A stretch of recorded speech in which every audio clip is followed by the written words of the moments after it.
नमस्कार, स्वागत छ अर्को रोबो सिरिजमा। म कुशल गौतम र आज हामी कुरा गर्दैछौँ कम्प्युटर भिजनको बारेमा। जब तपाईँ बुक देख्नुहुन्छ, तपाईले तुरुन्त छुट्याउन सक्नुहुन्छ कि यो बुक हो भनेर। तर के कम्प्युटरले पनि यस्तै गर्न सक्छ त? के एउटा मेसिनले फोटो हेरेर त्यसमा के छ भनेर बुझ्न सक्छ त? कम्प्युटर भिजनले कम्प्युटरलाई देख्न सिकाउँछ। जसरी तपाईका आँखाले तस्बिर दिमागमा पठाउँछ, त्यसरी नै क्यामेराले तस्बिर कम्प्युटर सिस्टममा पठाउँछ र कम्प्युटर भिजनले त्यो तस्बिरमा के छ भनेर बुझ्न मद्दत पुर्याउँछ। तपाईले कम्प्युटर भिजनको प्रयोग थाहै नपाई प्रयोग गरिरहनु भएको हुन सक्छ।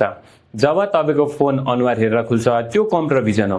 क्यूआर कोड स्क्यान गर्दा कम्प्युटर भिजन र सडकमा ट्राफिक लाइट देखेर रोकिने अटोमेटेड गाडी, त्यो पनि कम्प्युटर भिजन नै हो।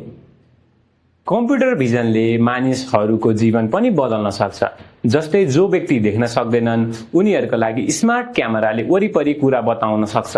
तपाईको गाडी के छ, ढोका कसरी खोल्ने, ढोका बाहिर के छ र अब्स्ट्याकल्सहरू कति छ भनेर पुरै बताउन सक्छ। यो प्रविधिले उनीहरूलाई एक विशेष सहायता दिन्छ। त्यसैले अब जब तपाईले फोन अनलक गर्नुहुन्छ वा क्यूआर कोड स्क्यान गर्नुहुन्छ, सम्झनुहोस् एउटा मेसिनले तपाईहरु जस्तै संसार देखिरहेको छ। कम्प्युटर भिजनले हाम्रो जीवन अझ चलाक र सुरक्षित बनाउँदैछ।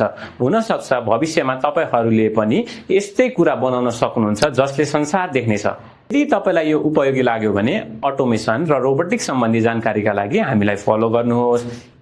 यदि तपाईलाई कम्प्युटर भिजनको बारेमा अझ जान्न मन छ भने हामीले डिस्क्रिप्सनमा कम्प्युटर भिजन सम्बन्धी लेख पनि राखेका छौं, हेर्न नछुटाउनु होला।